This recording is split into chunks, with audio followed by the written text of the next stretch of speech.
Hello everyone, welcome to my YouTube channel homeopathic योग nature. आज की इस वीडियो में हम एंटीपार्टम हेमरेज के बारे में डिस्कस करेंगे। इन शॉर्ट इसे APH भी कहा जाता है। Do not get confused in this two terms. इस टॉपिक को मैंने टू पार्ट्स में डिवाइड करा है ताकि ये वीडियो ज़्यादा लेंथी ना हो। This is the first part and the second part will be uploaded soon. अगर आप इस चैनल पे नए हैं तो इसे सब्सक्राइब करें ताकि आने वाले अपडेट्स आप तक पहुँचें। तो आज का ये वीडियो स्टार्ट करते हैं।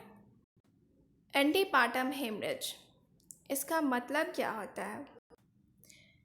See here, anti which means before and partum means delivery and hemorrhage means bleeding. That means bleeding before delivery can be termed as antepartum hemorrhage. So let's go to the definition. Antepartum hemorrhage can be defined as the bleeding from or into the genital tract after 28th week of pregnancy, but before the birth of baby. So any kind of bleeding from the genital tract after 28th week of, why 28th week?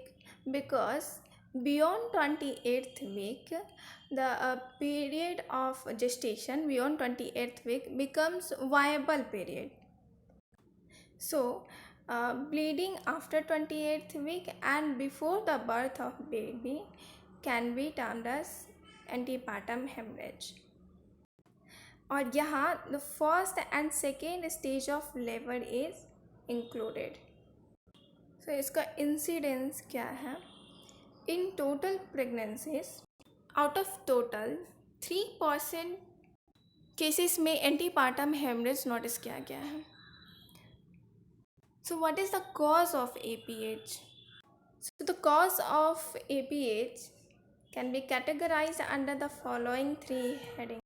The first one is placental bleeding, second extra placental cause, and the first cause, placental bleeding, is further divided into placenta previa and abruptio placenta. Now we'll discuss placenta previa first, and in later video we'll discuss about abruptio placenta.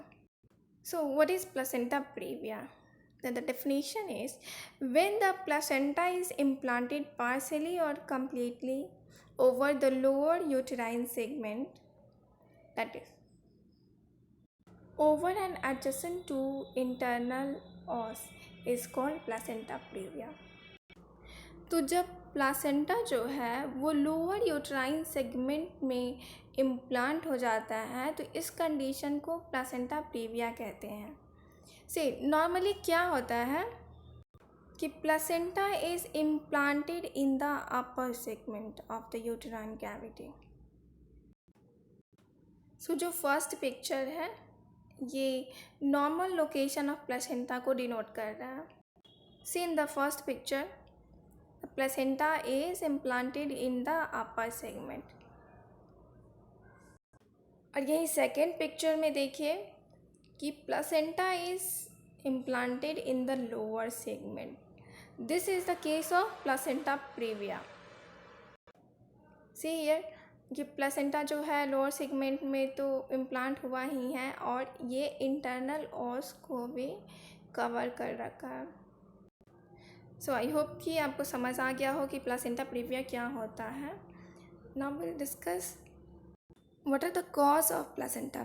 On the cause of the placenta previa, the following theories were postulated. The first one is dropping down theory। इसमें क्या होता है कि जो fertilized ovum है that drops down, यहाँ drop नहीं होगा, करेक्ट कर लीजिए, drops down and implanted in lower segment।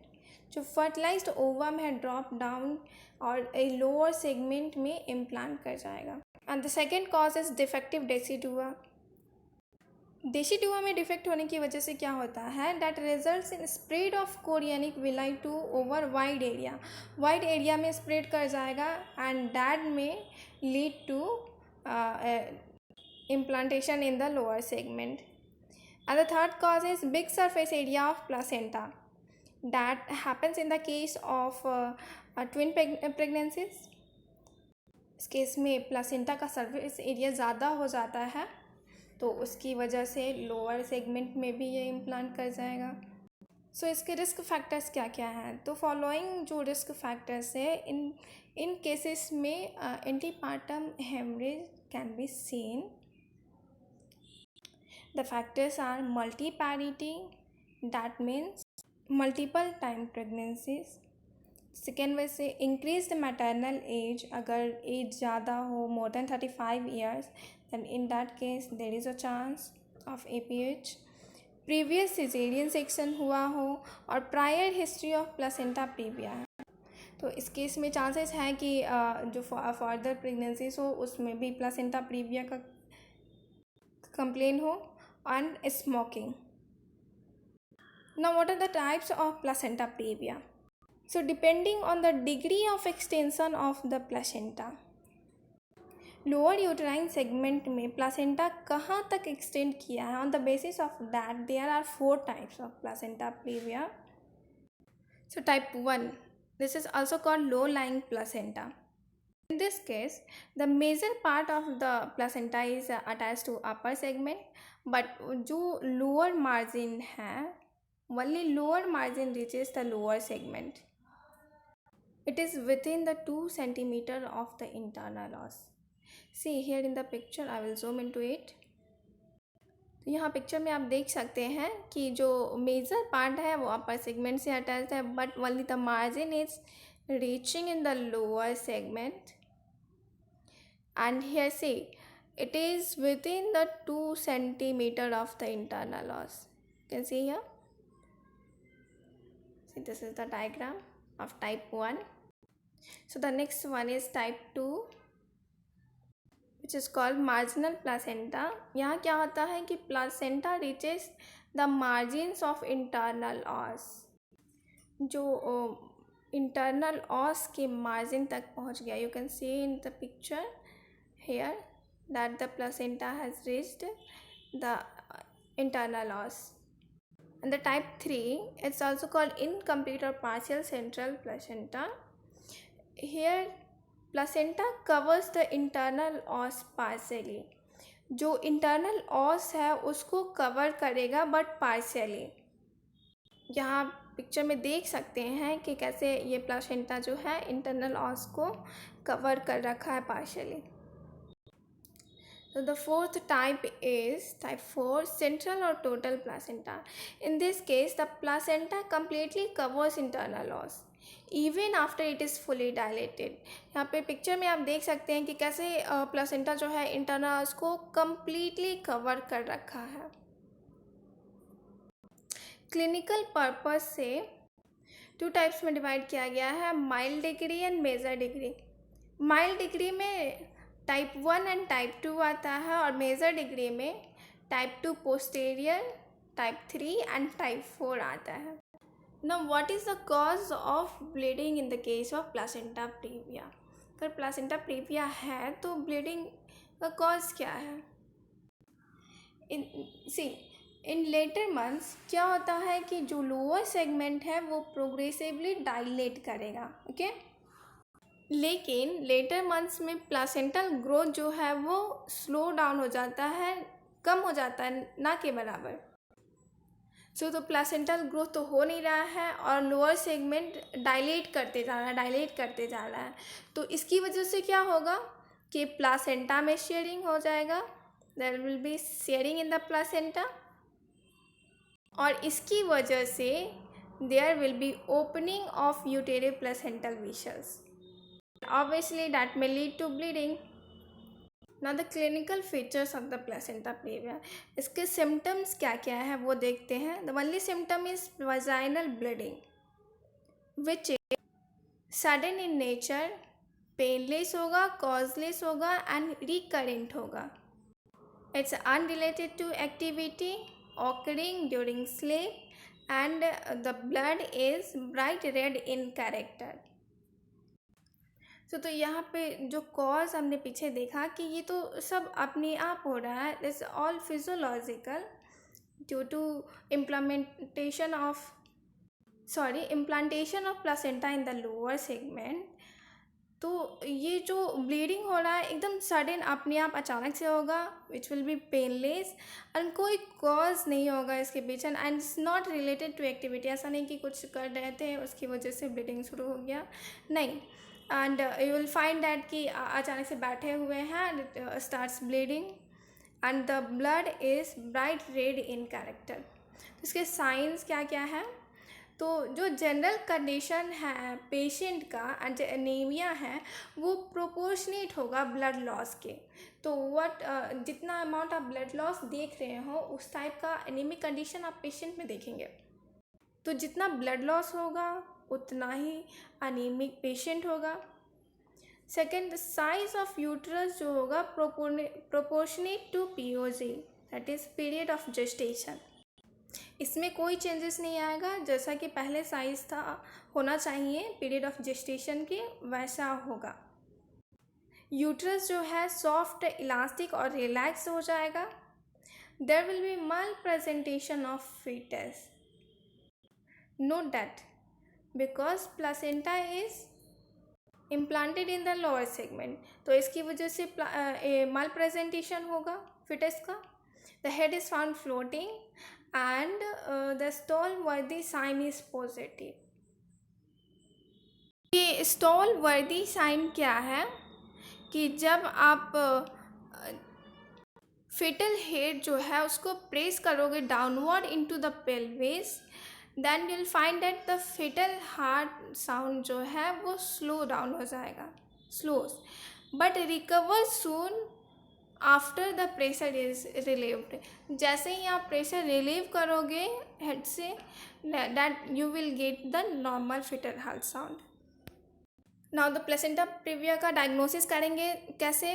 तो सबसे पहले कि अल्ट्रासोनोग्राफी कराएंगे एंड ट्रांसवाजाइनल सोनोग्राफी कराएंगे. And the most important thing कि without knowing the cause of bleeding, do not go for vaginal bleeding. Because अगर वजाइनल एग्जामिनेशन करते हैं that may lead to placental separation. So first rule out placenta previa, then only you go for the vaginal examination. इसे highlight करके रखना चाहिए कि never go for vaginal examination in the case of if you suspect that it's a case of placenta previa. So इसके complications क्या क्या है? Placenta previa may lead to antepartum hemorrhage with severe degree of shock. Malpresentation हो सकता है. There may be death due to massive hemorrhage अगर bleeding ज़्यादा हो रहा है तो उसकी वजह से death भी हो सकता है. Early rupture of membrane, retained placenta, and it may also lead to low birth weight babies. Intrauterine death हो सकता है and it may also lead to birth injuries. Now the placenta previa के case को management कैसे करेंगे? Expectant treatment तब करेंगे जब there is no active bleeding और जो पीरियड ऑफ जेस्टेशन है it is less than 37 weeks and the patient condition is stable. जो fetal heart sound है is reassuring, मतलब fetal heart sound FHS we can get, or the condition of baby is healthy, then only we will go for conservative treatment. So this all condition it's grouped under McAfee protocol for conservative treatment. Okay, active interference तब होगा जब bleeding continues and the pregnancy is more than 37 weeks. The condition of patient is unstable. Patient is in labor and जो fetal heart sound है वो non reassuring है और absent है। In this case we will have to go for the active interference. So आज का ये topic placenta previa यहीं पे एंड होता है। एंड नेक्स्ट पार्ट जो है उसमें हम next cause of placenta bleeding that is abruptio placenta और नेक्स्ट पार्ट में डिस्कस करेंगे। सो अगर आपको ये वीडियो अच्छी लगी हो तो प्लीज़ लाइक करें, कमेंट करें और शेयर करें अपने क्लासमेट्स और अपने जूनियर्स के साथ। And lastly please do subscribe my YouTube channel homeopathic Duke nature. Thank you for watching this video.